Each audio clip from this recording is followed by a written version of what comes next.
Hey gang, Neil here. I've got a great little 5-minute running warm-up for you guys to complete anytime that you go for a run before you've even left the house. Really important to warm up to get the most out of your workout, to prepare your body for what's ahead. You wouldn't come into the gym and try and PB your back squat without a warm-up. Why would you do the same thing when you're going for a run? So let's get right into it. Let's get going.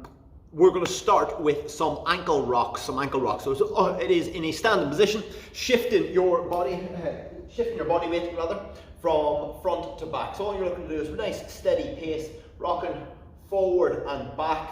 So just taking it nice and easy. As you rock forward, you're up onto your toes. As you rock back, you're trying to lift your forefoot off the floor.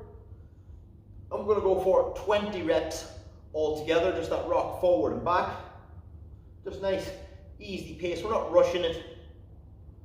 We're not bouncing an awful lot. We're just starting to get the blood flowing to the calves, to the ankles. They'll be doing an awful lot of work over any run. We want to try and get them as warmed up as we can. Try and really peek up onto the toes and get the toes curled right up off the floor, working between those two positions. Nice steady pace. I think I'm roughly about 20, but each time you rock up onto your toes, that's 1. So that'll be 1, rock back, rock forward, that's 2, that's 3, we'll go up to 5, that's 4, and that's 5. Okay, we're going to take the next one for 30 seconds. We're just going to go for an ankle pump. So you'll need something to lean against. I've got this upright on the rig here. We can also use a wall. All you're going to do is just paddle the ankle, shift your weight right and left. Like I say, 30 seconds. Just working between that. So that's from the side, from behind, same thing. If you've got a wall, just into that push, sound rocking your weight, shifting the weight from side to side. Just gradually building up intensity as we go. So this next one we come into, I like to call it jog, jog, twist, jog, jog, twist. Now, what I want you to do, like pretty much every mobilization, every part of the warm-up, we work from a start position and we gradually increase that intensity up to the required level. So I don't want you to go hell for leather for this just yet. We're going to start off with this jog, jog, twist, nice easy pace, and you can build into it, make it a little bit more challenging as you go. So all I want you to do, just nice, easy jog on the spot, and as you jog, what we're going to go for is we're going to go, knee goes one way, and you're going to try and look the other way. So it's just that jog, jog, and twist. Jog, jog, and twist. Yeah. So what's going to happen is we're going to try and alternate sides, and we're going to go for 10 reps altogether. So there's 1, 2, 3, 4, nice deep twist, 5, good, 6, 7, 8, 9, and last 10. So as you do that, you should hopefully feel, as that knee drives across, you feel that stretch around the hip. We're also starting to get the spine moving, getting a little bit of rotation in there. From there, we're going to take it into some leg swings. So the leg swings, keeping your core engaged, so pull your belly button in towards the base of your spine. So we're trying to keep it engaged.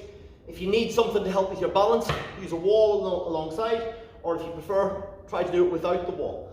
And there's that single leg swing. I'm going to go somewhere in between. So I'm near the wall. If I need to use it, I can use it, but I'm going to try not to.